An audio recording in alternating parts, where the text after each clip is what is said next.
મસ્ત ફૂલેલી અને એકદમ ક્રિસ્પી એવી ચોળાફળી એકદમ સરળતાથી ઘરે બનાવીશું, જેના માટે એકદમ ઝીણો બેસન અને અડદનો લોટ લઈશું। બંને લોટને ચાળીને હવે લોટ બાંધવા માટે પાણી, મીઠું, સોડા અને તેલ લઈ પ્રોપર મિક્સ કરીને આ જ પાણીથી ચોળાફળીનો લોટ બાંધવાનો છે। વધારાના પાણીનો ઉપયોગ નથી કરવાનો અને મીડિયમ કઠણ લોટ બાંધીશું।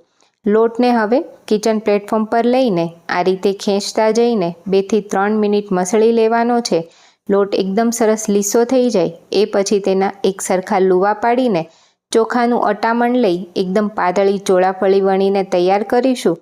એ પછી તેને 10 મિનિટ આ રીતે સૂકવીને મનપસંદ આકારમાં કટ કરીને ગરમ તેલમાં એકદમ ક્રિસ્પી એવી ચોળાફળી તળી લઈશું। ઉપરથી લાલ મરચું અને સંચળ છાંટીશું તો આ દિવાળી પર બહાર કરતાં પણ સારી ચોળાફળી ઘરે આ રીતે તૈયાર કરજો।